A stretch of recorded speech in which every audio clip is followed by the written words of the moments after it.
بسم اللہ الرحمن الرحیم۔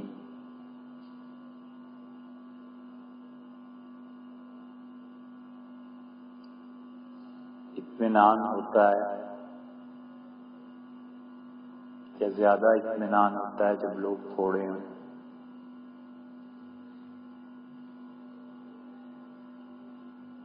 گنا ہاتھی بڑے شوق سے کھاتا ہے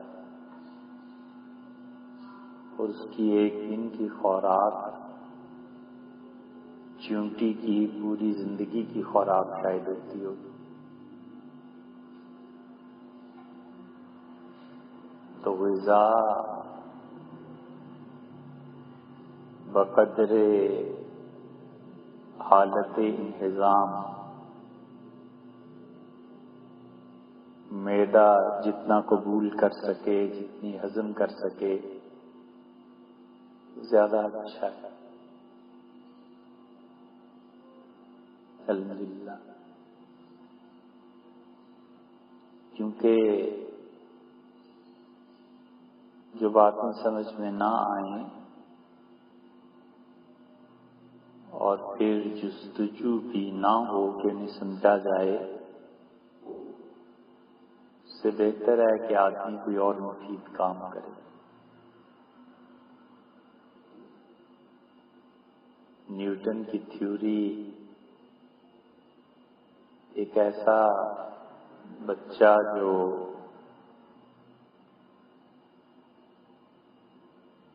کسی بھی زبان کے ادب سے تعلق رکھتا ہو، وہ خواہ جو اس میں سر مارے اور اس کا مزاج قبول نہ کرے، تو اس سے بہتر ہے کہ وہ لٹریچر کی طرف توجہ دے۔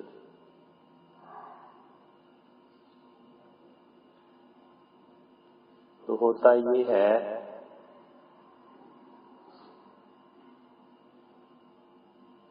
کہ انسان کے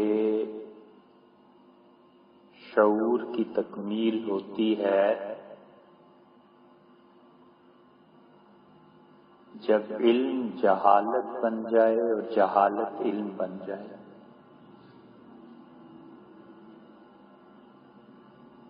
نہ جاننا جاننا بن جائے اور جاننا نہ جاننا بن جائے، تو یہ انسانی شعور کی تکمیل ہے۔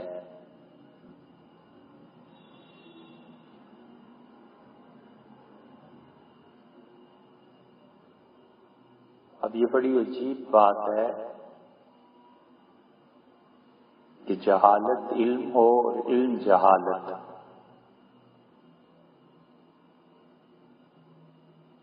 لیکن ہوتا یہی ہے۔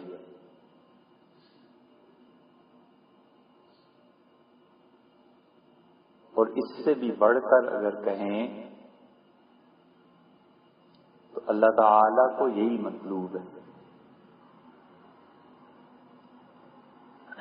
وہ ذات پاک یہ چاہتی ہے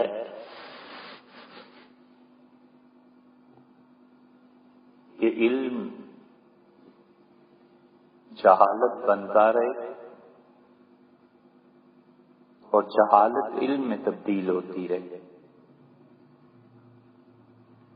اور زندگی اس طرح گزرے تاکہ حقیقی قرب نصیب ہو۔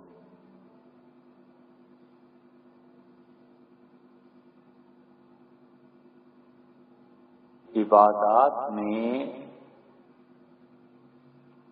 انسان کی سب سے زیادہ عملی بے حسی حالت سجدہ ہے۔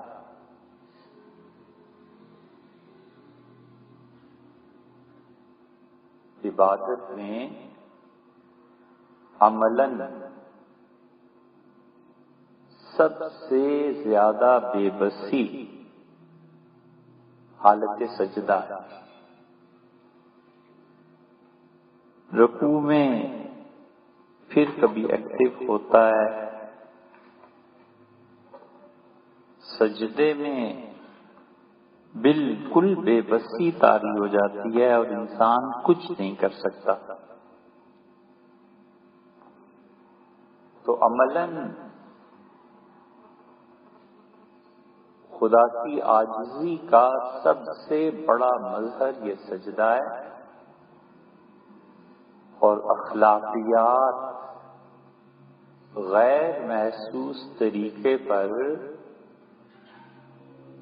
اللہ کی رضا کا جو مقام ہے وہ سب سے زیادہ بے بسی کی حالت،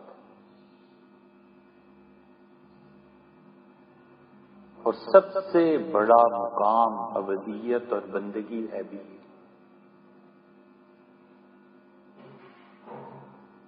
کیونکہ رضا میں گم ہو جاتا ہے.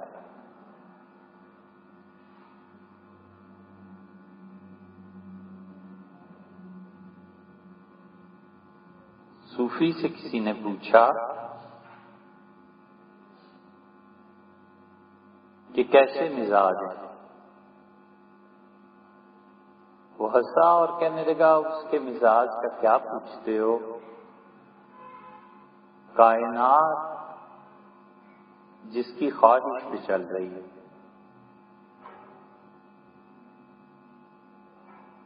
اس نے کہا عجیب بات ہے، فلاں دن تمہارا اتنا نقصان ہوا اور یہ ہوا اور یہ ہوا، اور تمہیں کوئی تغیر نہیں طبیعت میں، تمہیں کوئی اثر نہیں. تو اس نے کہا کہ جب سے اپنے وجود کی نفی کی ہے اور ارادہ اس کی رضا میں گم کر دیا ہے، تب سے چین ہی چین.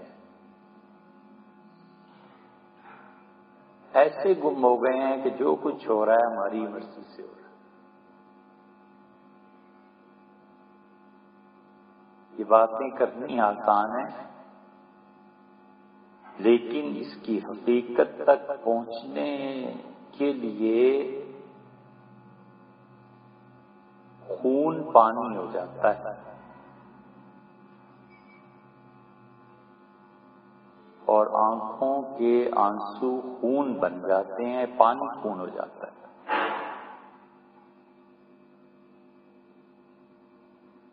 اس لیے سجدہ سب سے زیادہ بے بسی کی کیفیت ہے. کوئی مار دے، زخمی کر دے،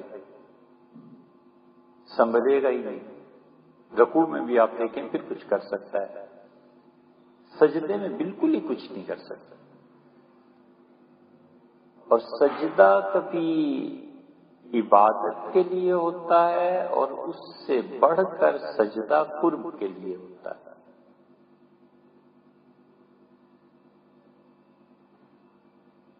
عبادت کا سجدہ کافر بھی کرتا ہے. بہت سے لوگ جو بتوں کے سامنے حالت سجدہ میں پائے جاتے ہیں، ان میں بہت سے مخلص لوگ در حقیقت اللہ ہی کو چاہتے ہیں. یہ نہیں ہے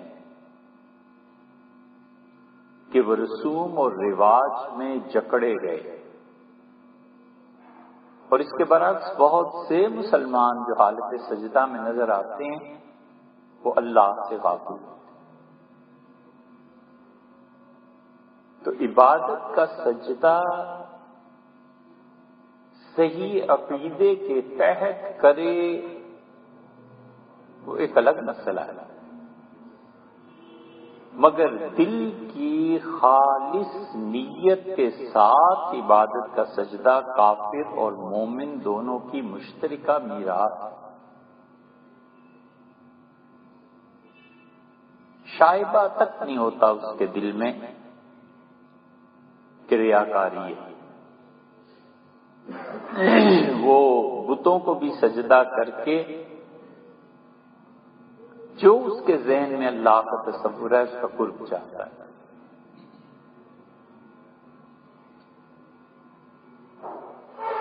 ایک پنڈت سے ملاقات ہوئی تو پنڈت جی کہنے لگے کہ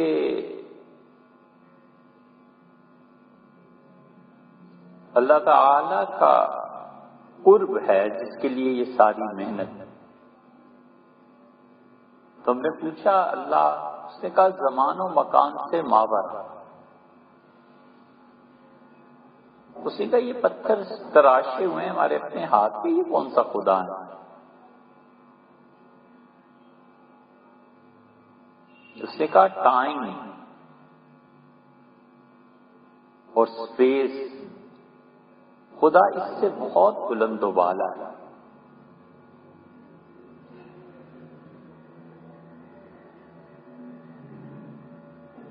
بڑے کام کی بات آپ سے عرض کریں، بہت بڑی بات،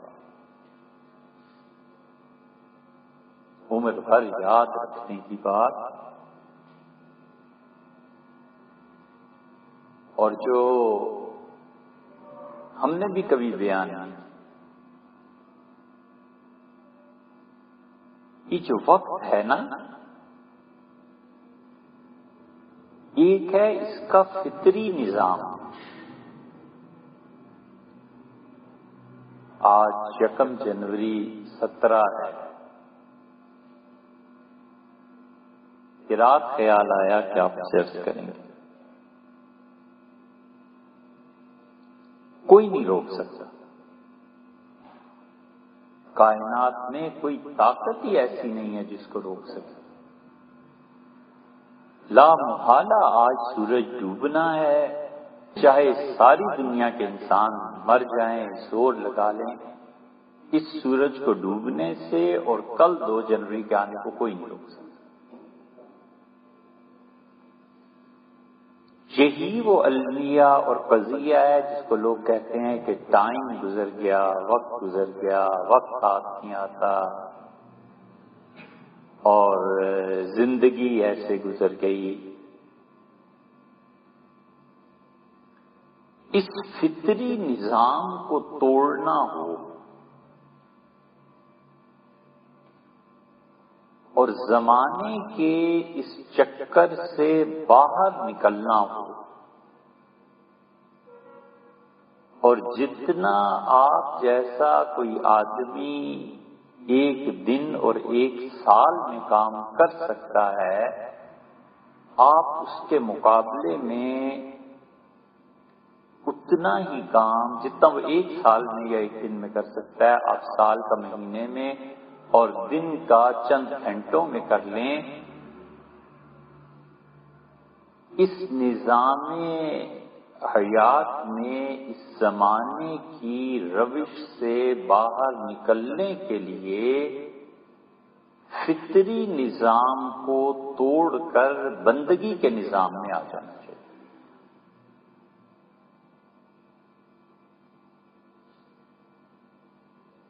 ٹائم کا جو فطری نظام چل رہا ہے اس کو توڑنا اور وقت سے نکل کر بندگی کے نظام میں آ جانا، یہ حقیقت میں اتنا عظیم معجزہ ہے رسول اللہ صلی اللہ علیہ وسلم کا کہ خود حضور اقدس صلی اللہ علیہ وسلم کے سارے معجزے سوائے قرآن کریم کے ہیچ ہیں اس کے مقابلے. چاند کا 2 ٹکڑے ہو جانا اتنی بڑی چیز نہیں ہے جتنا رسول اللہ صلی اللہ علیہ وسلم کی زندگی کا یہ پہلو کہ انہوں نے سکھایا کہ ہم لوگ کس طرح ٹائم کے جو پروسیس ہے اس کو توڑ کر بندگی کے نظام میں آ جائیں، اور اس کا آسان ترین طریقہ بتایا کہ وقت کا جو تقاضا ہے اس کی دعا مانگو.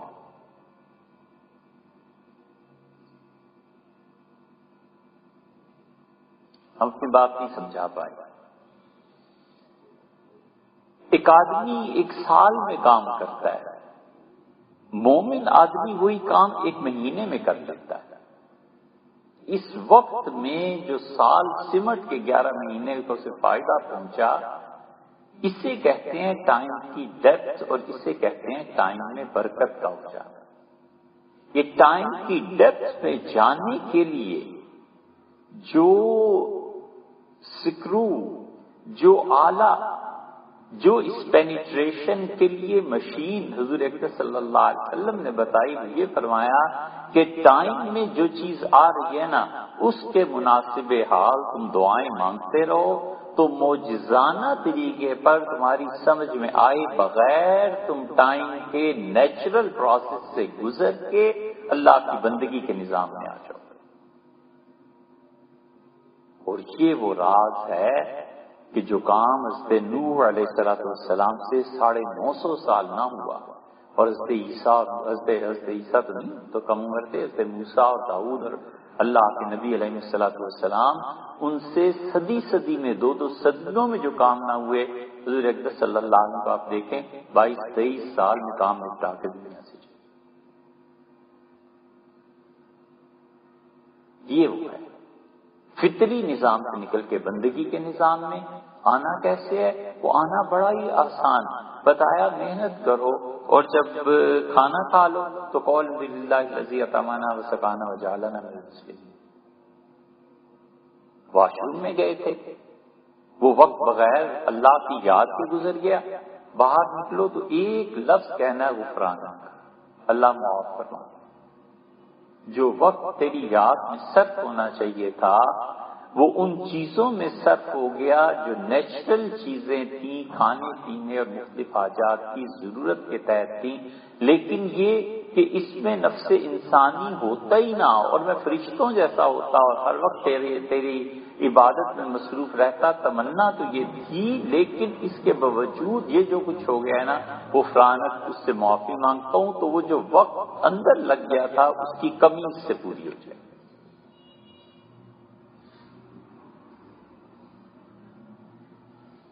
یہ بتایا کہ آئینہ دیکھو تو یہ دعا مانگو، صبح اٹھو تو یہ دعا مانگو، شام کو یہ دعا مانگو۔ یہ کہنے کو مستحب ہے فقہا کی نظر میں، مفتی حضرات کی نظر میں، صوفیوں سے واجب قرار دیتا ہے۔ صوفی کہتا ہے یہ پڑھتے رہو تاکہ تم اس نظام فطرت سے ہٹ کے بندگی کے نظام میں چلے جاؤ۔ تو جب ہر وقت وہ بندگی کا احساس رہے گا تو وہ قرب نصیب ہوگا اللہ۔ اس لیے عبادت کا سجدہ اور ہے اور قرب کا سجدہ اور ہے۔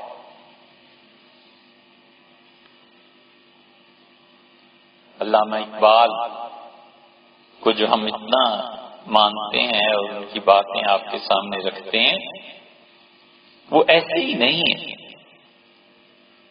وہ بندہ بہت بڑا تھا، اس آدمی کا دماغ کہاں جاتا تھا اور کیا بات کرتا تھا۔ یہ نہیں ہے کہ یہ لوگ معصوم تھے۔ ایک حالت ہوتی ہے معصومیت کی، اور ایک حالت ہوتی ہے مغفوریت کی۔ معصوم ہونا ایک الگ چیز ہے اور مغفور ہونا ایک الگ چیز ہے۔ یہ اہل سنہ کے عقیدے کا مسئلہ ہے۔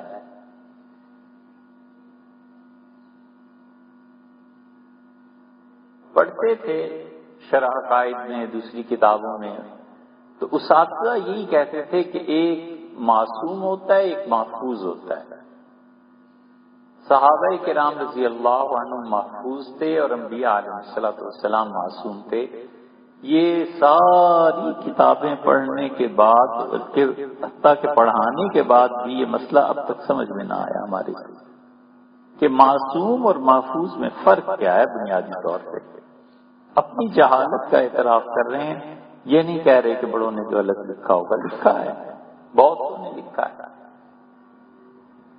لیکن یہ کہتے ہیں کہ آپ یہ کہیے کہ کچھ معصوم اور کچھ مغفور.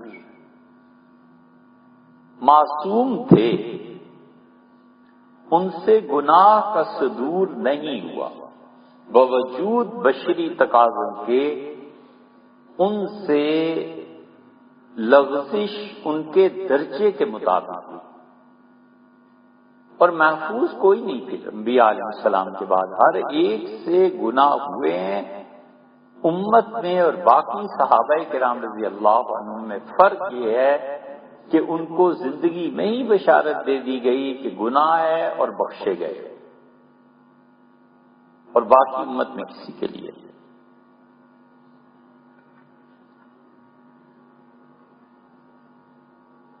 امت میں کوئی آدمی تابعین میں سے ہی کیوں نہ ہو،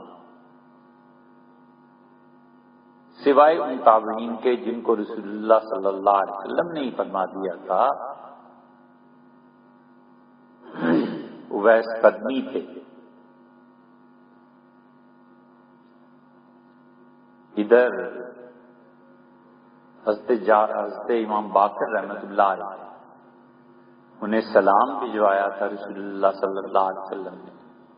یا بس ایسے لوگوں کو چھوڑ کے تابعین میں سے بھی کسی سے گناہ ہوا ہے اور انہوں نے توبہ میں زندگی گزاری ہے تو اس کی کیا سند ہے کہ اللہ نے اس کی توبہ کو قبول کر لیا؟ کوئی نہیں کہہ سکتا. صحابہ رضی اللہ عنہ کے بارے میں قرآن کہتا ہے کہ اللہ ان سے راضی. اس کا مطلب ہے کہ اگر ان سے گناہ ہوا بھی ہے تو خدا نے معاف کر دیا. اس لیے جو ہمارا اہل سنہ کا اور اہل تشیع کا یہ فرق ہے بنیادی طور پہ، وہ کہتے ہیں فلاں سے یہ گناہ ہوا، فلاں سے یہ گناہ ہوا. ہم کہتے ہیں جب اللہ نے معاف کر دیا آپ گنتے رہیے، پھر کیا ہو گیا؟ ایک آدمی نے اسپیشلائزیشن کر لی، ہارٹ سرجن بن گیا، کیا ہوا؟ آپ کہتے ہیں میٹرک میں اس کی سپلی آئی تھی، تو آئی تھی یار، ہوئی تھی. اب اس کو بتانے کی کیا ہے؟ کیا چاہتے ہیں؟ وہ تو ہارٹ اسپیشلسٹ بن گیا، وہ تو سرجن بن گیا. FSC میں فلاں پیپر اس کا فیل ہو گیا تھا، ختم ہوئی بات. اس لیے معصوم اور مغفور صحابہ رضی اللہ عنہ بخشے ہوئے تھے. بدر والوں کو دیکھو، حضور صلی اللہ علیہ وسلم اللہ نے جھانکا بدر والوں کی طرف اور کہا بدر والوں جو مرضی کرتے رہو عمر بھر، بس بخش دیے. سیدنا عثمان رضی اللہ عنہ پہ جتنے اعتراضات اہل تشیع ان کی خلافت پہ اس چیز پہ کرتے ہیں، کرتے رہو جو مرضی، وہ پہلے ہی سے بخشا ہوا.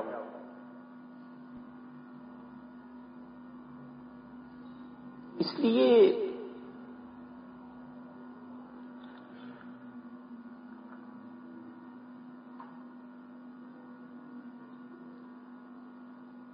پھر کہتے ہیں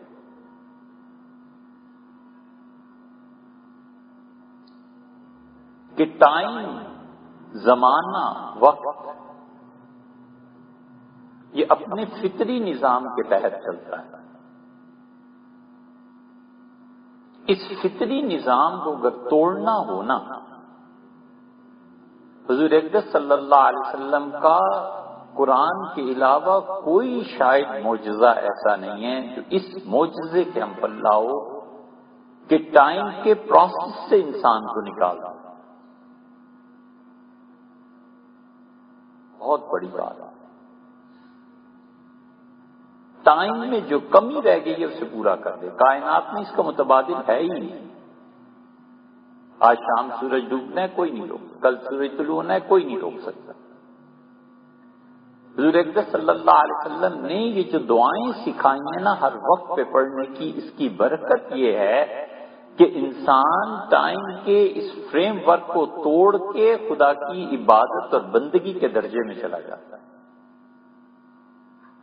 تو عبادت کی برکت اس کے وقت کی برکت میں آ جاتی ہے۔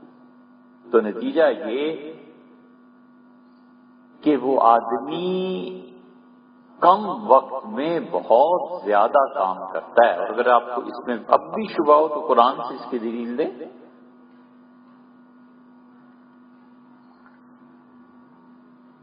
اس آیت کی تفسیر کسی بھی مفسر کو اٹھا، عام طور پہ مفسرین لکھتے ہیں اس کی تفسیر میں کہ حضور اقدس صلی اللہ علیہ وسلم نے عبادات کا بیان کیا کہ بنی اسرائیل میں اتنے سو سال عبادت کرتے تھے، اتنے سو سال۔ صحابہ کرام رضی اللہ عنہ نے عرض کیا کہ اللہ کے رسول کاش ہماری بھی اتنی عمریں ہوتی، تو اللہ تعالیٰ نے فرمایا خیر من الف شہر، ایک رات کی عبادت ایسی دے دیتے ہیں جو 1000 مہینوں کی عبادت سے افضل ہے۔ اب دلیل سمجھ میں آتی؟ کہاں وہ 100 برس خدا کی عبادت کرتا ہے اور کہاں یہ ایک رات کی عبادت ہے، وہ 100 برس کی عبادت سے ایک رات بڑھ گئی، اس نے اس فطری ٹائم فریم ورک کو توڑ کے عبادت کے نظام میں داخل کر دیا۔ یہ چیز ہوتی ہے۔ فقہاء اسے مستحب بھی لکھتے ہیں، سبحان اللہ حین تمسون و حین تصبحون، اور اللہ کی پاکیزگی بیان کرتے ہیں ہم جب صبح ہوتی ہے، شام ہوتی ہے۔ حضور صلی اللہ علیہ وسلم اس ٹائم کی دعا بتاتے ہیں تاکہ اس ٹائم کے فریم ورک سے نکلو اور دوسری طرف کو چلے جاؤ۔ اس سے عظیم تر معجزہ کیا ہو سکتا ہے کہ ٹائم وقت پہ قابو پا لو۔ رات سونے سے پہلے یہ پڑھا کرو، صبح اٹھو تو یہ پڑھا کرو، سورہ حشر کا آخری رکوع پڑھو، رات کو سونے سے پہلے۔ فرمایا یہ دیکھیے یہ دلیل ہی تو ہے، فرمایا جس نے سورہ بقرہ کی آخری 2 آیتیں پڑھ لی کفت آؤ، پوری رات کی عبادت کے لیے کافی ہیں۔ سردیوں کی راتیں 8-8 10-10 گھنٹے کی، اور یورپ میں بھی تو وہی نظام ہے، وہاں کی راتیں 15-15 گھنٹے کی، اور 15 گھنٹے کی عبادت کو 2 منٹ میں سمو دیا۔ فرمایا کہ یہ رات کو 2 آیتیں پڑھ لیا کرو، تو 15 گھنٹے میں جو عبادت تم کر سکتے تھے نا میکسیمم، اسی کے بقدر یہ 2 آیتیں پڑھو گے، جتنا اخلاص اس میں تھا اتنے اخلاص اگر ادھر ہے تو برابر ہوگا۔ یہ ہے وہ راز جس میں صوفیہ کہتے ہیں کہ ایک لمحے میں میں نے 1,00,000 مرتبہ اللہ کا نام لیا۔ وہ ایک لمحہ، 1 منٹ ہمارے نزدیک 60 سیکنڈ کا ہوتا ہے، لیکن عالم بندگی میں چلا جاتا ہے اور ٹائم کی حقیقت کھلتی ہے تو پتہ چلتا ہے کہ اچھا 1 منٹ جو تھا وہاں پہنچ کے وہ 1 گھنٹے کے برابر ہو گیا۔ اب تو آسان ہے سمجھنا، اب تو مستقل اقدار رہی ہی نہیں۔ سائنسدان کیا کہتے ہیں، اس خلا سے نکل جائیں تو فلاں جگہ پہ جائیں تو وہاں اتنے گھنٹے بسر ہو چکے ہوں گے اور آپ کے یہاں اتنے گھنٹے ہوئے ہوں گے، فلاں جگہ پہ چلے جائیں تو وہاں اس کے 2 چاند ہیں اور اتنا طلوع اور غروب کا یہ نظام ہے اور یہ ہے اور یہ ہے۔ یہ ساری چیزیں ایسے ہی ہیں۔ اس سے سمجھ میں آتا ہے کہ آدمی جب ٹائم کی گہرائی میں جا کر کام کرتا ہے تو اس تھوڑے سے وقت میں بہت بڑے کام ہو جاتے ہیں۔ اور یہ وہ چیز ہے جو صحیح بخاری کی روایت میں آیا ہے، حضور صلی اللہ علیہ وسلم حضرت داؤد علیہ السلام اپنے نوکر کو حکم دیتے تھے کہ گھوڑے پر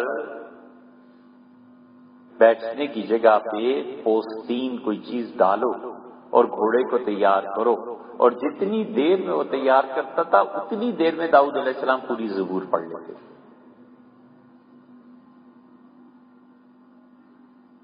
یہ چیزیں اب دوسری طرف آتے ہیں کہ اللہ کے قرب سے بڑھتی ہیں، اور خدا کا قرب 2 بنیادوں پہ ہوتا ہے۔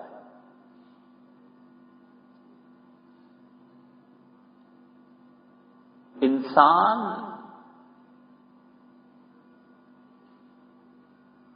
کے ارادے میں کشش پیدا ہوتی ہے چیز کا نفع دیکھ کے۔ کسی آدمی کا ارادہ نہیں ہوتا، اگر سلیم الحواس سلیم الفطرت ہے نا تو کوئی ارادہ نہیں کرتا کہ جا کر بحر الکاہل میں چھلانگ لگا دے. کسی کا ارادہ یہ نہیں ہوتا کہ جہاز اڑ رہا ہے تو کہ اب اسے سمندر میں گر جانا چاہیے. ارادے میں کشش پیدا ہوتی ہے نفع دیکھ کے. ارادہ ہے کہ کمبل خریدوں، سویٹر خریدوں، کشش پیدا ہوگی نفع دیکھ کے کہ یار یہ گرم بھی ہے کہ نہیں. پوچھتے ہی ہیں نا، وہ کہتا ہے جی فلاں ملک کا بنا ہوا ہے جناب، اسپین کا کمبل ہے. کہتا ہے اچھا. وہ کہتا ہے لیکن دیکھو مجھے سانس کی تکلیف ہے تو اس میں بر جو ہے یہ نہیں ہونی چاہیے. وہ کہتا ہے صاحب یہ کمبل لے لیں، یہ آپ کے لیے خاص طور پہ کمپنی نے تیار کی ہے. ارادے میں کشش پیدا ہوئی نفع دی، اور ارادے کی کشش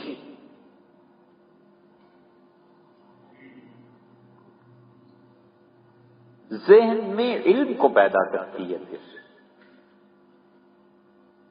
اور ذہن کا علم دل میں محبت پیدا کرتا ہے. ارادے کی کشش، دماغ کا علم اور دل کی محبت تینوں یکساں ہو جاتی ہیں پھر خریدتا ہے.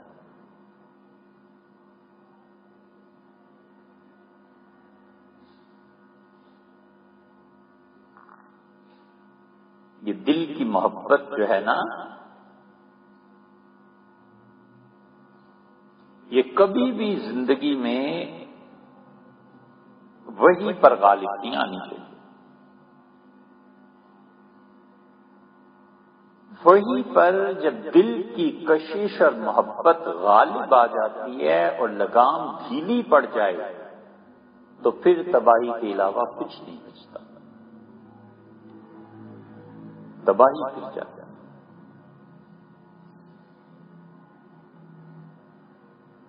محبت اتنی طاقتور چیز ہے کہ ذرا لگام ڈھیلی ہوئی اور تباہی کی.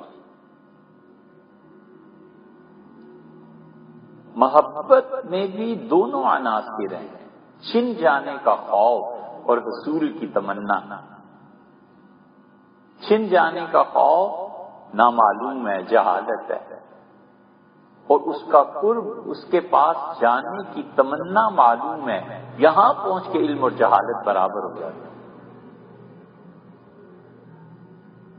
علم چاہتا ہے کہ ملے، جہالت کا خوف اسے مجبور کرتا ہے کہ اپنی طاقت سے بڑھ کر عمل کرو. ملنا نہ ملنا، اس لیے ہے یہ انسانی نفسیات کا مسئلہ، اور سمجھ میں بڑی دیر سے آتا ہے. لیکن آپ کو سامنے رکھتے ہیں، آپ اس پہ غور کیجئے گا. یہ بات تجربے سے سمجھ میں آتی ہے. بعض بچوں کی طبیعت میں فطرتاً محبت کا غلبہ ہوتا ہے. جس بچے کی طبیعت میں فطرتاً محبت کا غلبہ ہو اور وہ اپنی محبت کی وجہ سے روئے تو اس کے آنسوؤں سے متاثر نہیں ہونا چاہیے. ماں باپ اس کے آنسوؤں سے متاثر ہوئے اور لٹیا ڈبو. پھر کہتے ہیں کہ بعض بچوں کی طبیعت میں، بعض لڑکیوں کی طبیعت میں وہ ماں ہے، بہن ہے، بیوی ہے، اس میں محبت کا غلبہ ہوتا ہے. ایک ہے وہ اس وجہ سے روتی ہے کہ پیسے نہیں ملتے، ایک ہے وہ اس وجہ سے روتی ہے کہ اس کے سر میں درد ہے، ایک ہے وہ اس وجہ سے روتی ہے کہ محبت کے معاملے میں کمی ہو رہی ہے. یہ جو الگ الگ معاملات ہیں نا، پیسے کا کیا تعلق ہے بھی اس محبت سے؟ پیسہ ہے، سب کچھ ہے، ساری دنیا کی آسائشیں، اس کے وجود رونا ہے. یہ رونا محبت کی وجہ سے ہے، چھن جانے کے خوف سے. یہ جو محبت کا رونا ہے نا، اس سے غیر حقیقی طور پہ متاثر نہیں ہونا چاہیے. جہاں ماں باپ بہن بھائی متاثر ہوئے لٹیا ڈبو.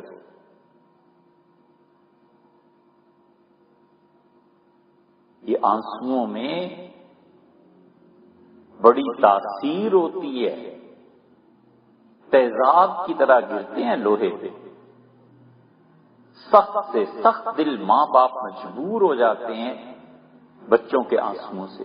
اس آنسو کی علت دیکھے. بعض بچے جو محبت کی طبیعت لے کے پیدا ہوتے ہیں اپنی محبت کی ناکامی پر رو دیتے ہیں، روتے ہیں اور ماں باپ متاثر ہوئے ان آنسوؤں سے اور طلاق ہو. ماں باپ متاثر ہوئے ان آنسوؤں سے، بچے کا اعتبار کر لیا، داماد کو بلایا، 2 جوتے مارے، 2 گالیاں دی، طلاق ہو. اصل کیا ہے؟ وہ رونا ہے بیٹی کا، اور ماں باپ نہیں سمجھتے کہ یہ رونا غیر حقیقی ہے، یہ جذباتیت کا رونا ہے. حقیقت میں اس سے کوئی تکلیف نہیں تھی، کوئی دکھ نہیں ہے، کوئی پریشانی نہیں ہے. دل کہیں اور اٹکا ہوا ہے، شادی کہیں اور ہو گئی ہے. اب اس کے لیے بہانہ تو کوئی نہ کوئی چاہیے نا. وہ ذرا سا بہانہ ملا اور آنسو آ گیا. یہ زندگی کے حقائق میں سے ہے.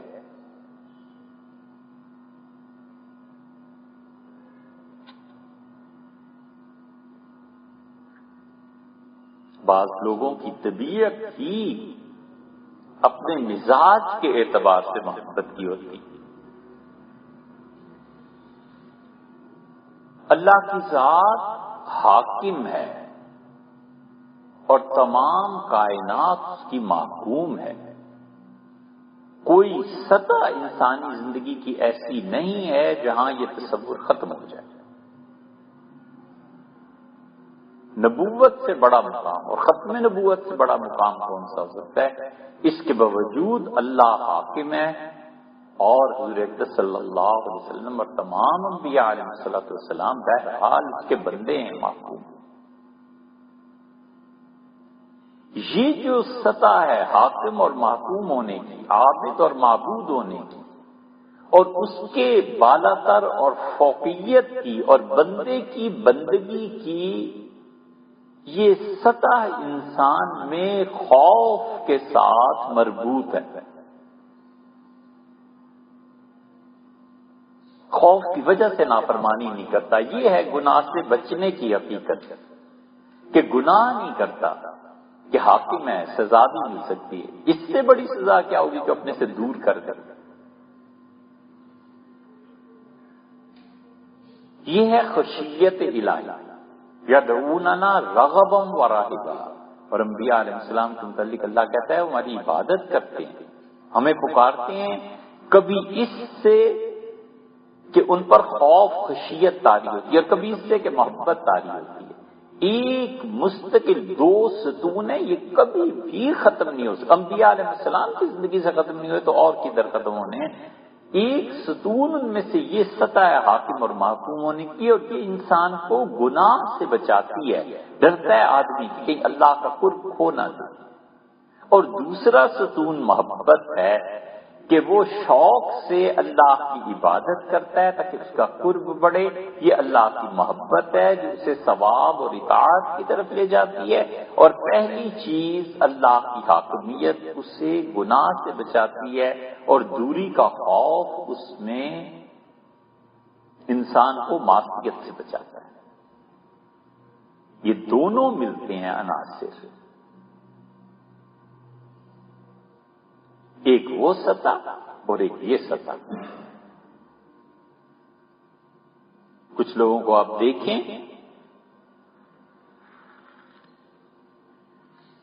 فاقے پہ آ جائیں گے، حرام مال نہیں کھاتا، خدا کا خوف ہوتا ہے.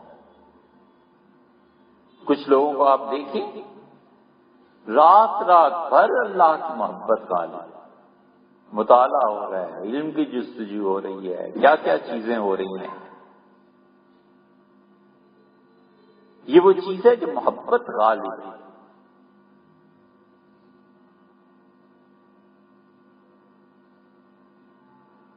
شاہ ولی اللہ محدث دہلوی رحمۃ اللہ کا لکھا ہے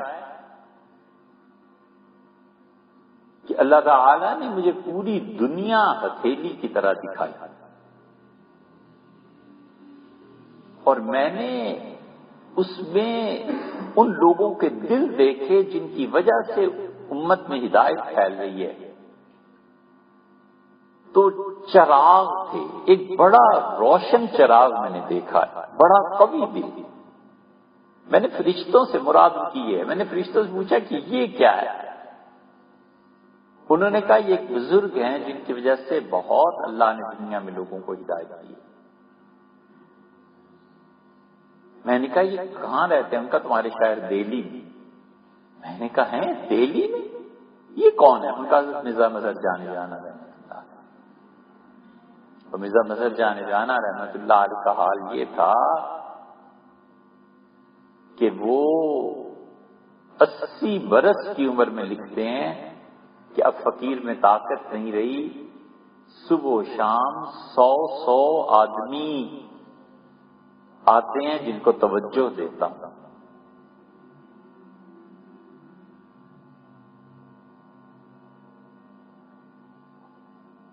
یزما قاسم نانوتوی رحمۃ اللہ علیہ کی خوش قسمتی تھی کہ انہیں حاجی مراد اللہ صاحب رحمۃ اللہ علیہ سے شیخ ملے، اور حضرت حاجی صاحب رحمۃ اللہ کی خوش نصیبی کہ انہیں حضرت جیسا مرید ملا۔ اسی طرح حضرت مرزا مظہر جان جانا رحمۃ اللہ علیہ کی خوش نصیبی تھی کہ انہیں مولانا غلام علی صاحب رحمۃ اللہ علیہ جیسا آدمی میسر آیا، اور مولانا غلام علی صاحب رحمۃ اللہ علیہ کی خوش قسمتی کہ انہیں اتنا بلند پایا شہر ہے۔ اب یہ ایسا سمندر ہے جس سے ہم جبرن اپنے کو نکالیں تو نکالیں۔ ان کا تذکرہ اتنا زبردست ہے کہ آدمی نکل نہیں سکتا اس موضوع سے۔ شاہ اللہ صاحب رحمۃ اللہ کہتے ہیں کہ دنیا کے میرے دور میں دنیا کے کسی شہر میں کوئی آدمی اتنا نہیں ملے گا مؤثر ہدایت کے اعتبار سے جتنا یہ ہے حضرت مرزا مظہر جان جانا رحمۃ اللہ علیہ۔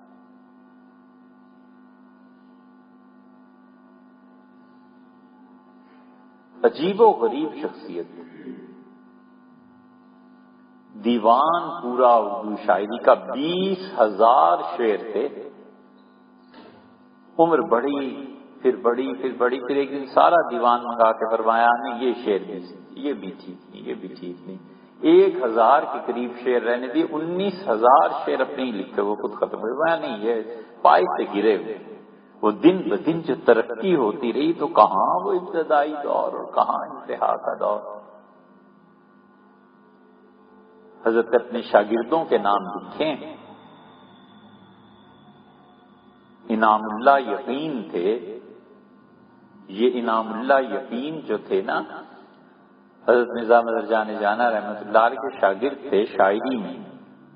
اگر یہ قتل نہ ہوتے اور اللہ کو منظور ہوتا تو لوگ بھول جاتے سودا مرزا رفیع سودا کو اور میر تقی میر کو۔ میر تقی میر انعام اللہ یقین کے سامنے آنے سے گھبراتے تھے۔ یہ یقین اتنا بڑا شاعر۔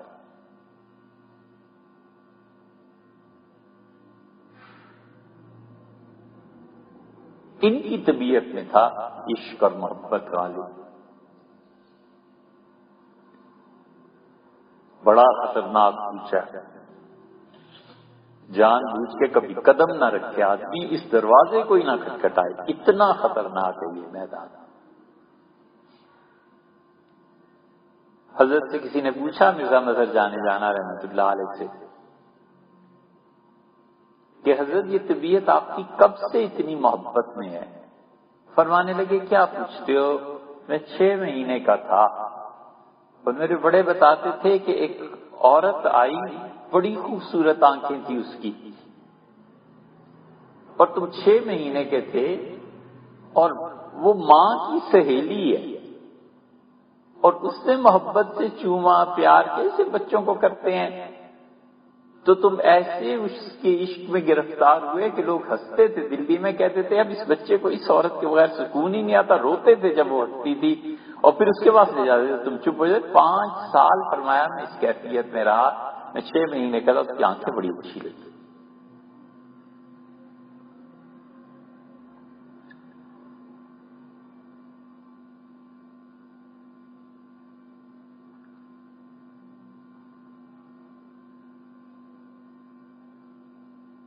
بخار ہو گیا بڑا شدید،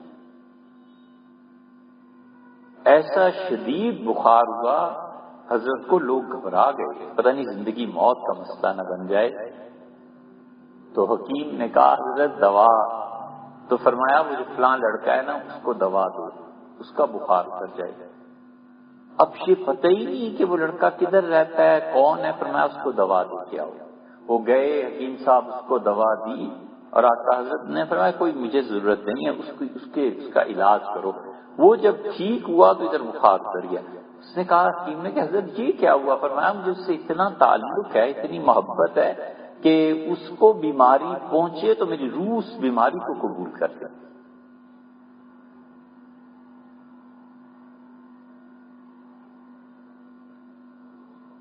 بڑا مناسب حال شعر ہے مگر اس وقت مستحضر نہیں ہے۔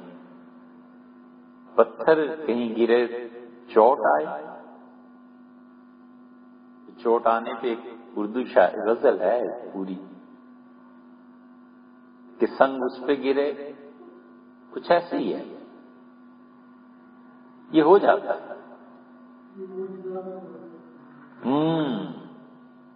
یہ خوب کہا، یہ معجزہ بھی کبھی محبت دکھائے مجھے کہ سنگ اس پہ گرے اور چوٹ آئے مجھے۔ یہ صحیح جزاک اللہ، بڑا اچھا شعر ہے۔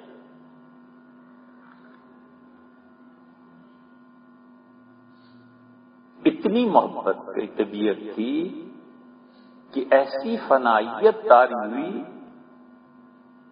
یہاں پہ پہنچ کے اگر محبت وحی کے تابع نہ رہے تو پھر فسق۔ یہ وہ چیز ہے جو نالائقوں اور بے وقوفوں کے ہاتھ آ گئی، اور بےہودہ لوگوں کے، اور وہ حد سے گزر گئے۔ وہ جو عشق مجازی اور عشق حقیقی کی بحث آتی ہے وہ اصل میں یہی چیزیں ہیں، لیکن وہی جس چیز کی جتنی اجازت دیتی ہے اس سے تجاوز جب ہو گیا تو فسق ہو۔ اس محبت ہی کی وجہ سے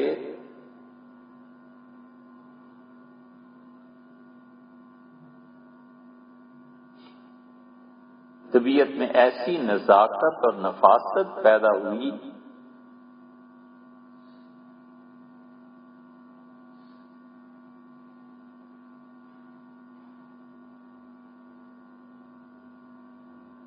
کہ ان کے خلیفہ کا یہ تفسیر مظہری قاضی ثناء اللہ پانی پتی رحمۃ اللہ علیہ کی،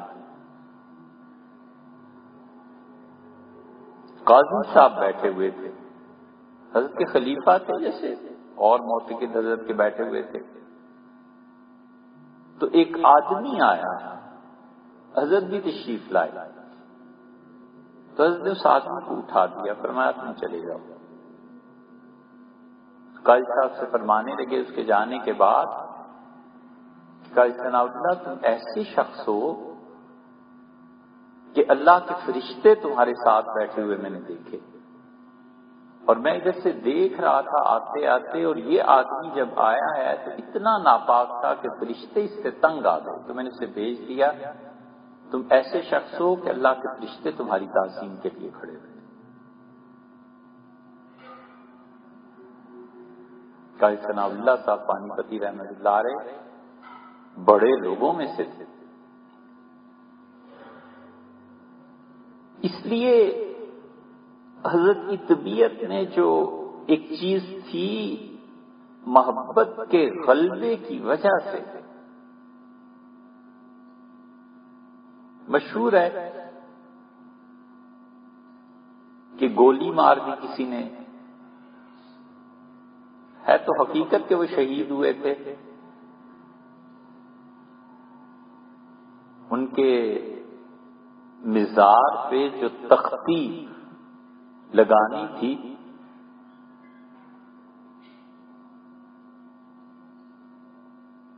رات کچھ لوگ آئے، دروازہ کھٹکھٹایا، حضرت نے کھولا تو انہوں نے کہا کہ نام لیا کہ ان سے ملنا ہے، تو میں ہی کہا تم ہی ہو؟ کہاں؟ تحقیق کر لی اور پھر قاتلانہ حملہ کیا تو خون بہت بہہ گیا تھا، 80 سال سے زیادہ عمر ہو گئی تھی. کوئی مزاج کرسی کے لیے آیا اور کہا حضرت کیسی طبیعت ہے؟ فرمایا طبیعت کا تو جو ہونا ہے سو ہونا ہی ہے، لیکن وہ جو گولی چلائی نا اس نے بارود کی بو دماغ سے نہیں جاتی. نفاست کتنی مزاج میں آ گئی.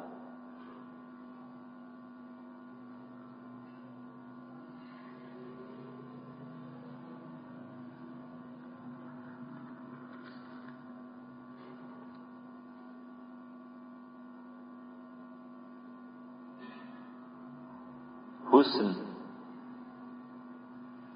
عرض کیا تھا نا کہ انسانی اخلاقیات کی جو 3 ستون ہیں ان میں سے ایک ہے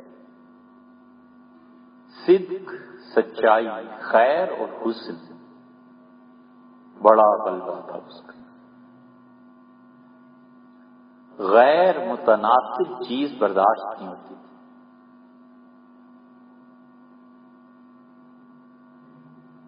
اس کا ایک نتیجہ یہ بھی نکلا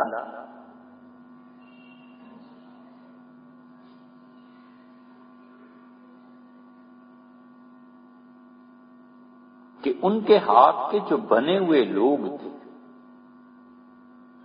سٹینڈرڈ بہت اونچا تھا نا، ہر کوئی پہنچ نہیں سکتا تھا. اور مرید ہونے کے کثرت کا یہ حال تھا کہ بلخ، بخارا، سمرقند، کہاں کہاں سے لوگ آتے تھے حضرت کے یہاں بیٹھ کے. 17 دن ہم کی خانقاہ شریف پہ رہے.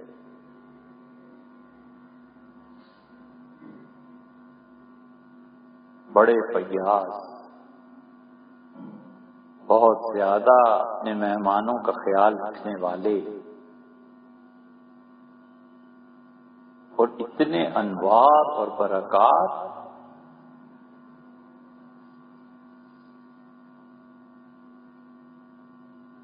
کہ ایک خیر چھوڑو.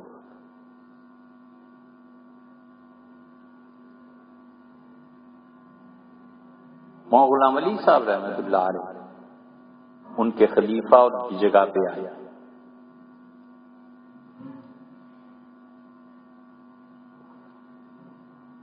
مولانا غلام علی صاحب رحمۃ اللہ علیہ کو غیر معمولی شہرت ملی. 300-400 دمبے ذبح ہوتے تھے روز جو ان کے یہاں آتے تھے. لوگ خانقاہ میں اتنی کثرت سے لوگ آتے تھے. مودودی صاحب کے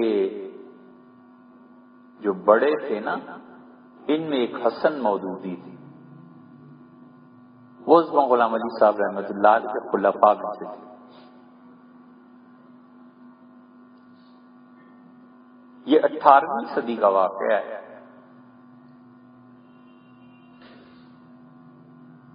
پانی فرمایا لاؤ پینے کے لیے، تو دیا گیا تو کہا کہ ٹھنڈا نہیں. کسی ایک مرید نے عرض کیا کہ حضرت انگریزوں نے ایک مشین بنائی ہے تو مہنگی، لیکن پانی خوب ٹھنڈا ہوتا ہے. اللہ جانے اس زمانے میں فریج یہاں کہیں آیا ہوگا، کیا ہوا ہوگا، اس کی کوئی تحقیق ہوگی، لوگ کریں تو کریں. لیکن ہے یہ واقعہ مستند، یعنی یہ کوئی تحقیق کرے تو یہ بنیاد بنتی ہے اس کی، یہ نہیں ہے کہ واقعی نہیں.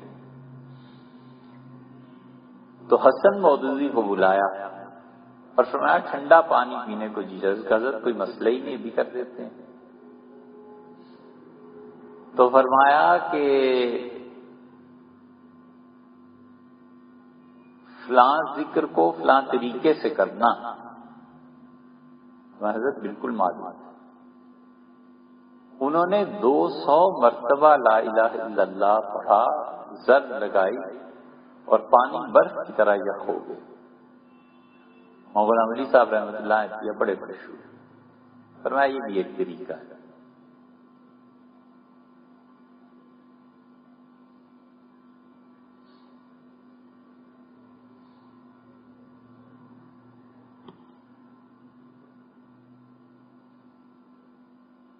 اس لیے بہت بڑا مرض دل کا وہ یہ ہے کہ انسان دو ستون جو ہے نا، ان میں سے کسی ستون کو ختم کر دے۔ حاکم اور محکوم ہونے کا تعلق جتنا مستحضر رہتا ہے کہ اللہ بہرحال اللہ ہے اور انسان بہرحال، فقہا نے یہ جملہ لکھا ہے نا، عالمگیری میں بھی آیا ہے، بڑا بڑا پرمعنی ہے یہ جملہ کہ اللہ اپنے مقام سے کبھی اتنا نیچے نہیں ہوتا کہ وہ مخلوق بن جائے، اور مخلوق کبھی اتنی ترقی نہیں کرتی کہ خالق بن جائے۔ یہ در حقیقت ضرب ہے اس زمانے کے رجحانات پہ۔ مفتی ہونا کوئی آسان چیز نہیں ہوتی۔ مفتی تھوڑا ہی ہوتا ہے کہ شامی نکالی اور اس میں یہ جزیہ لکھا ہے، بس چلو چھٹی، یہ ٹھیک نہیں۔ مفتی کے لیے بڑا گہرا علم چاہیے، وہ زمانہ، وہ حالات، وہ تاریخ، لکھنے والا کون ہے، اس زمانے کے سیاسی حالات کیا تھے، یہ جملہ کس تناظر میں لکھا گیا۔ ہمارے زمانے میں یہ مسئلہ ہے بھی کہ نہیں ہے؟ پہلے بھی ناقل ہوا کرتے تھے، مفتی کم ہوتے تھے، اب تو وہ بھی نہ رہے، ناقل بھی نہ رہے تھے۔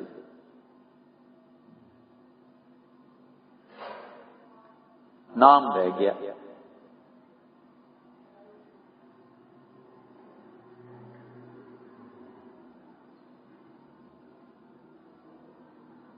وحدت الوجود کا مسئلہ بگڑ گیا نا۔ گجرات میں شاہ دولہ جو تھے، ان جیسے گمراہ صوفیوں نے یہ کرتوت کیے۔ شاہ دولہ کا مزارب بھی ہے گجرات، لوگ جاتے ہیں، گمراہ آدمی تھا، دارا شکوہ بڑے معتقد تھے، ہندوؤں کی طرح زنار پہنے ہوئے، مالائیں پہنے ہوئے، نشے کا مارا ہوا، ولیعذ باللہ بلحب ہندو، اس کا خلیفہ، اور حالت یہ کہ خود استغفر اللہ چرس اور بھنگ اپنے خلفاء کو پلاتا۔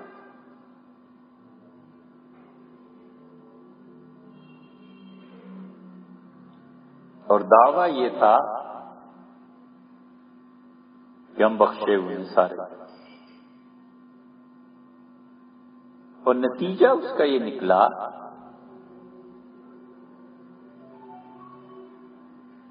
کہ اباحیت کو فروغ حاصل ہوا۔ دنیا میں اس وقت سب سے بڑی گمراہی کی تحریک جو ہے نا، اس وقت ہمارے موجودہ دور میں یہ اباحیت ہے۔ ہر چیز مباح ہے، ہر چیز جائز ہے، اور ناجائز صرف وہ چیز ہے جس سے تمہارے اپنے مفاد پر زد پڑتی ہے۔ اگر اپنے مفاد پہ زد نہیں نہ پڑتی تو پھر وہ بھی جائز ہے۔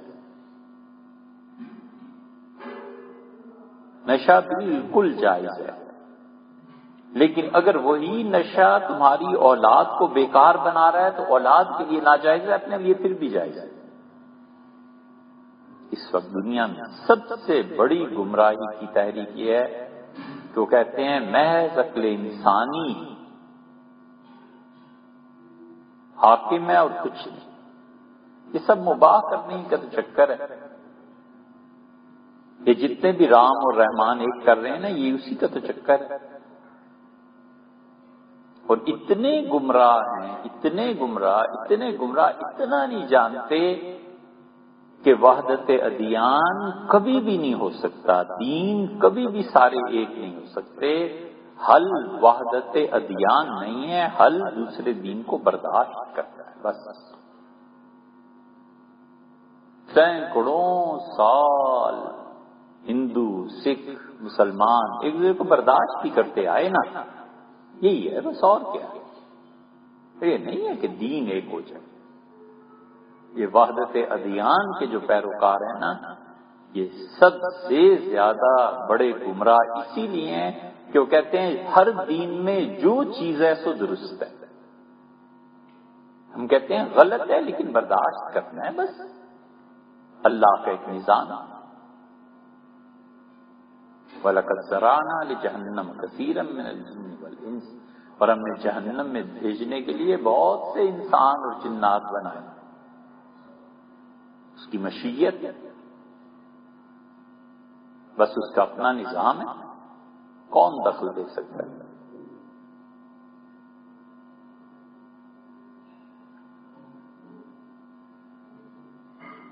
اور بہت سے گمراہ ہیں۔ شاہ دولہ کے پیروکار ظلم کرتے تھے، اتنا پھیلا یہ کاروبار نشے کا کہ لوگ اپنے بچے وہاں چڑھاتے تھے مزار۔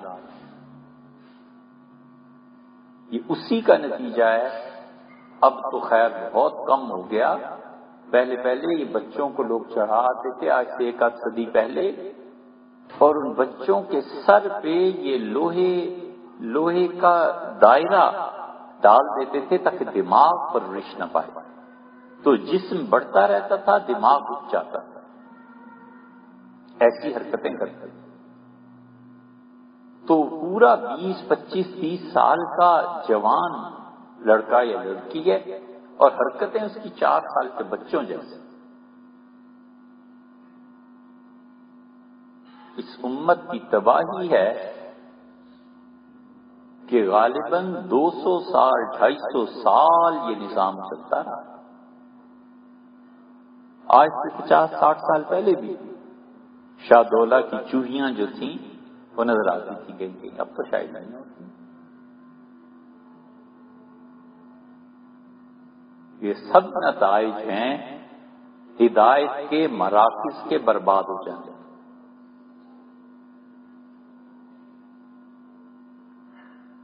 لیکن یہ چیزیں چلتی نہیں، یہ چیزیں دیر پا نہیں۔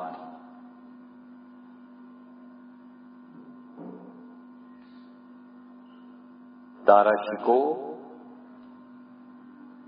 یہ اس تحریک، علامہ اقبال نے ایسے نہیں کہ وہ کہتے ہیں کہ یہ روح اکبر دلی، یہ پردادے کی روح آ گئی تھی اکبر کی دوبارہ واپس۔ اکبر کے بیٹے تھے نا جہانگیر، شہزادہ سلیم نے بہت سی غیر شرعی چیزوں کو دربار سے نکال دیا تھا، پھر شاہ جہان آئے تو شاہ جہان نے تو بالکل منع کر دیا کہ شریعت میں جائز نہیں ہے، نہ کرو۔ شاہ جہان کو بڑی محبت تھی حضرت حسام الدین رحمۃ اللہ علیہ سے، اور حسام الدین رحمۃ اللہ علیہ خلیفہ تھے حضرت خواجہ باقی باللہ رحمۃ اللہ علیہ۔ شہزادہ تھا شاہ جہان اور بڑا تعلق تھا حضرت حسام الدین رحمۃ اللہ سے، حضرت کو بلا لیا، پھر جانے ہی نہیں دیا۔ انہوں نے بہت کہا کہ میں جاتا ہوں، میں اپنا مرکز دلی، اور یہ اس کا حضرت کچھ نہیں، میں اپنے پاس ہی، آپ میرے ساتھ ہی۔ جب جانے کا ارادہ کیا اس کا خبردار جو کوئی سواری گئی، خبردار جو کوئی جانور گیا، حضرت میرے پاس۔ حضرت حسام الدین رحمۃ اللہ کے انتقال بھی آگرہ نہیں غالباً ہو گیا تھا، بعد ان کی میت لائی گئی۔ ہم پہلی مرتبہ حضرت خواجہ باقی باللہ رحمۃ اللہ کے مزار پر گئے تو حضرت کا مزار بھی وہیں دیکھا، تو پھر خیال آیا کہ تاریخ میں آتا ہے کہ میت منتقل کی گئی تھی۔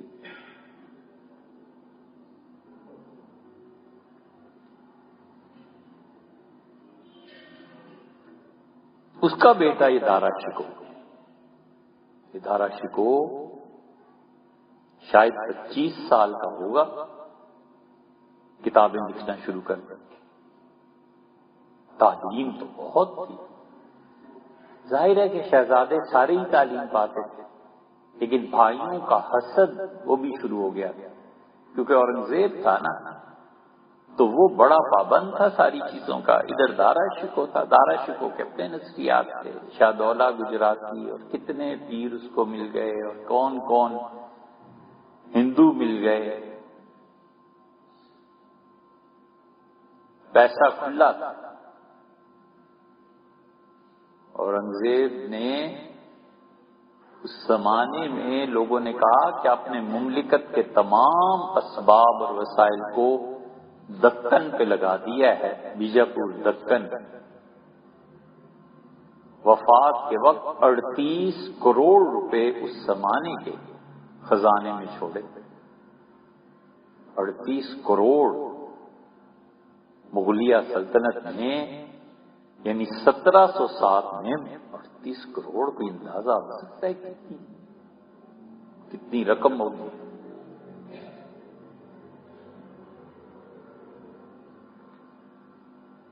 اس دور کے یہ لوگ تھے. شاہ ولی اللہ، حضرت مرزا مظہر جان جانا رحمۃ اللہ علیہ، ان کے صاحبزادے، ادھر خانقاہ، خیر آبادیوں کا فلسفہ، یہ سارا معاشرہ ایک سے ایک بڑے ہدایت کے مراکز سے بھرا پڑا.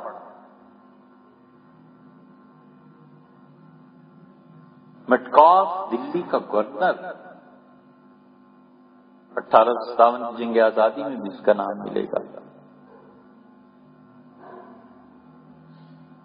اس کے ساتھ بڑا عجیب واقعہ ہوا. کوئی تقریب تھی، شاہ غلام علی صاحب رحمۃ اللہ علیہ کی تربیت حضرت مرزا مظہر جان جانا رحمۃ اللہ علیہ کے ہم بڑے اونچے پیمانے کی بات تھی.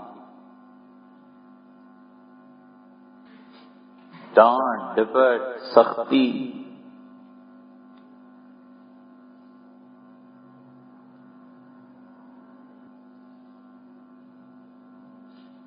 کسی تقریب میں تھے حضرت، تو دلی کا یہ گورنر آ گیا.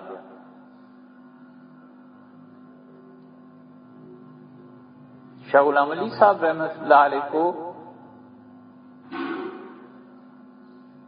چونکہ وہ دیکھ رہے تھے نا سارے مظالم،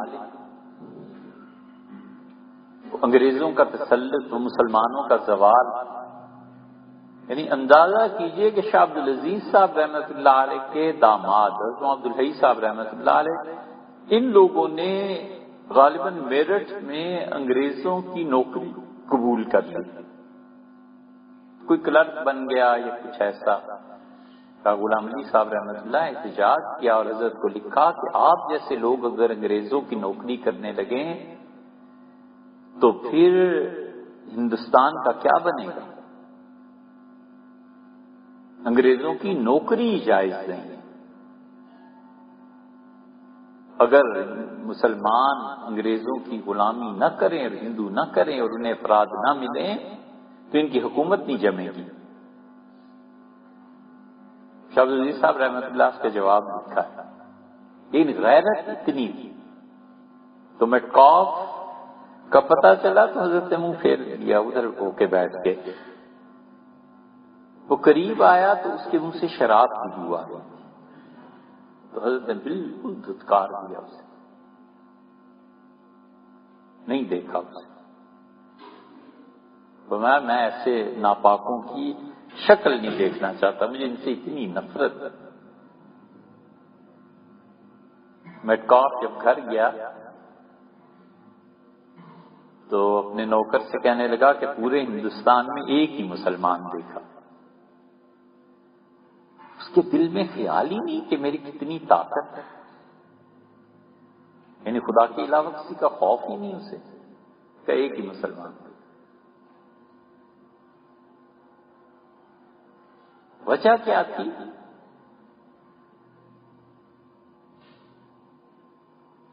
وجہ یہ تھی کہ یہ جو زوال پھیل رہا تھا نا، یہ سونے نہیں دیتا تھا، چین نہیں آتا تھا کہ بنے گا کیا. امت کس ڈگر پہ چل رہی ہے، حالات کیا ہو جائیں گے؟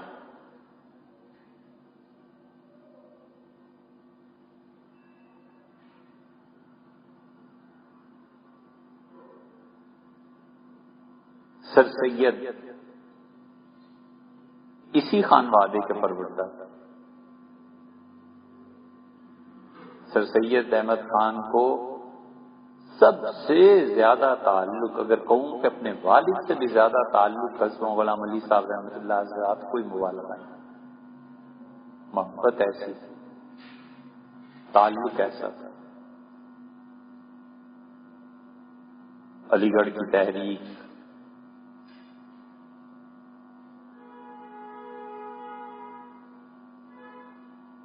مسلسل یہ سوچ آتی رہتی ہے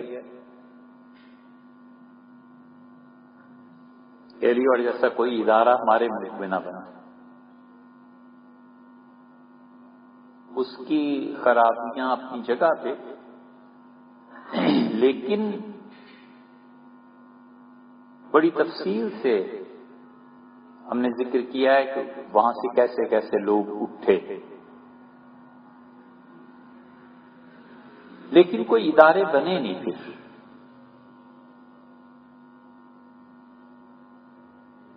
اتنے پڑھے لکھے اور اتنے سنجیدہ لوگ جو قومی دھارے کو بدل دیتے، وہ نہیں بدلا۔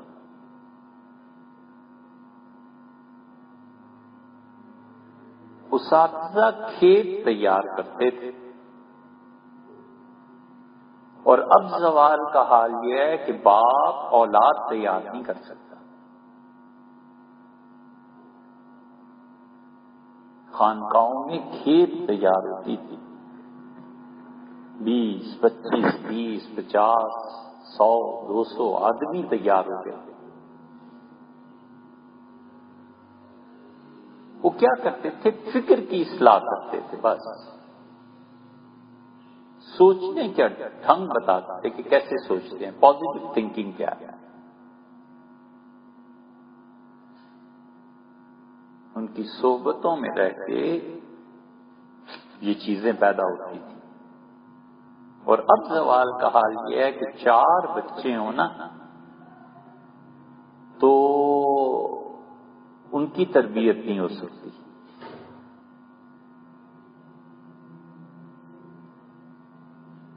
ایک بالکل چھوٹی سی بات یہ ہے کہ باپ پڑھا نہیں سکتا، بظاہر چھوٹی سی بات، اس لیے کہ شام کی مصروفیات پھر کدھر جائیں؟ جب اولاد ہو گئی تو اب سارا دن تو نوکری کر کے پھر شام کو بیٹھ کے اولاد کو پڑھانا، تربیت کرنا، بٹھانا، کوئی کہانی، کوئی قصہ، کوئی چیز سنانا، اس کے لیے وقت کہاں سے نکلے؟ کیونکہ جب عمر 30-35 برس کی ہوئی تو شاموں کے رنگ ڈھنگ تو وہی ہیں نا۔ وہ صالح عنصر جو تھا سوسائٹی کا وہ نہیں رہا۔ تو پھر ماں ہے، ماں کی تربیت کرے، بچوں کو پڑھائے، بٹھائے، ٹیوشن، کچھ نہ کچھ، سیٹ اپ چینج ہو گیا۔ اور یہ بنیادی خرابیاں ہیں جو معاشرے میں پیدا ہوئی۔ ابھی چند دن پہلے صبح کسی وجہ سے جانا پڑا تو 12 بجے تک شہر ہی نہیں کھلا، دکانیں بند۔ کہا یہ اللہ کی پناہ ہے، 12 بجے تک دکانیں ہی نہیں کھلی تو آدمی کام کیا کرے؟ کہاں فجر کے بعد لوگ دکانیں کھول لیتے تھے، ایسے ہی تھا۔ اب تک ہم نے خود دیکھا، شام، ترکی، اردن، عراق، تہران، یہ بھی چند سالوں کی بات ہے، فجر کے بعد دکانیں کھلنا شروع ہو گئی۔ سورج کی روشنی کا زیادہ استعمال، لائٹ ہی نہیں جل رہی دکان میں. کئی جگہ گئے کچھ چیزیں خریدنے، کوئی لائٹ نہیں جل رہی، ایک آدھ بلب جل رہا ہے بس. اور ادھر اثر ہوئی اور دکانیں بند ہونا شروع. سورج کی روشنی کا بھرپور استعمال، بجلی کم، نتیجہ یہ کہ بل بھی کم آئے گا. تو 9 بجے جب آفس لگتے ہوں، یہ تو گوروں کو بھی نہیں سوچی. یہ 1980 تک بھی یہ نظام رہا، 75 تک تو رہا ہی رہا کہ گرمیاں سردیاں 1.5 گھنٹے کا فرق پڑتا تھا. صبح 7:30 بجے 8 بجے دفتر شروع ہو گیا، ایسے تھا نا. یہ تو بھی ضیاء الحق صاحب کے دور میں 9 بجے دفتر شروع ہوا اور 4 بجے تک. وگرنہ انگریزوں نے جو نظام رکھا تھا وہ ایسا تھا کہ صبح سے دوپہر 2 بجے چھٹی ہو گئی، آئے گھر گھنٹہ 2 گھنٹے آرام کیا، شام کو کوئی کاروبار کچھ کر لیا، کچھ بھی نہیں تو بچوں کے ساتھ وقت گزار لیا. وہ پورا سیٹ اپ ہی چینج ہو گیا. اور جب صبح جلدی دفتر جانا پڑتا تھا تو رات کو سوتے بھی جلدی تھے. اور ٹی وی بھی اس وقت 6 سے 10 بجے تک ہوا کرتا تھا، یا 11-12 ایسے ہی ہوتا تھا بس. اب تو 24 گھنٹے وہی ہے. اور اسی کا اثر ہے کہ نمازیں ختم ہو، نمازیں برباد ہو گئی. ورنہ وہ نظام تھا صبح اٹھنا ہی ہے، نماز پڑھنی ہے. تو اب جب پتہ ہے کہ 9 بجے دفتر جانا ہے تو 7 بجے اٹھنے میں کیا رہ جائے، 8 بجے اٹھنے میں کیا رہ جائے. یہ بظاہر چھوٹی چھوٹی چیزیں، لیکن مجموعی اعتبار سے ہدایت کے مراکز پہ فرق پڑتا ہے. اب بھی کبھی آپ پوچھیں اس آدمی سے صبح 6 بجے فجر کے بعد کام شروع کرتا ہے، وہ کہتا ہے دن ختم ہونے میں نہیں آتا یار، اتنا وقت ہوتا ہے ماشاءاللہ، اتنا وقت ہوتا ہے کہ ہم تو صبح ہی کاموں سے فارغ ہو جاتے ہیں. ان عورتوں سے پوچھیں جو صبح فجر پڑھی اور اس کے بعد اپنا کام شروع کیا، کپڑے مشین میں ڈال دیے، ناشتہ بنا لیا، یہ بنا لیا، آرام سے 10-11 بجے تک فارغ ہو گئے، پھر 2-3 گھنٹے آرام سے. یہی ہوتا تھا پہلے نانی دادی کے زمانے میں. اور پھر اسی وجہ سے وہ کچھ نہ کچھ تلاوت، اللہ کا ذکر، اللہ کی یاد، کچھ بھی نہیں تو کسی کے گھر جا کر اس کی عیادت کر لینا، جنازے میں تعزیت کر لینا، یہ چیزیں تھیں. اب اس سے بھی گئے. اب ٹیلی فون کافی ہے، میسج کافی ہے، یہ سب چیزیں بنیادی نظام بگڑ جاتے ہیں.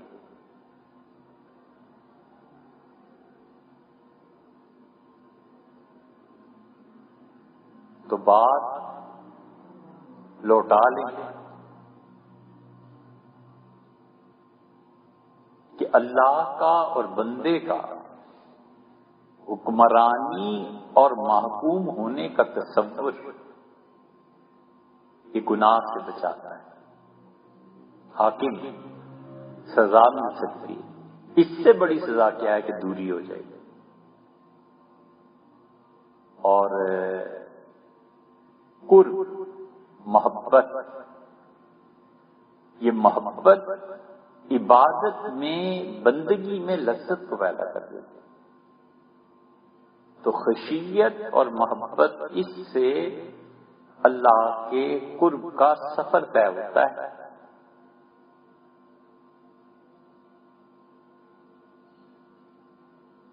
اور ٹائم ایک اس کا فطری نظام ہے. اس نظام سے اگر باہر نکلنا ہے نا تو ہر وقت کے مناسب حال جو دعائیں رسول اللہ صلی اللہ علیہ وسلم چاہیے وہ پڑھنی چاہیے. ایک مدت کے بعد اس معجزے کا اندازہ ہوتا ہے. اگر یہ عقل میں آ جاتا تو معجزہ ہی کیوں ہوتا.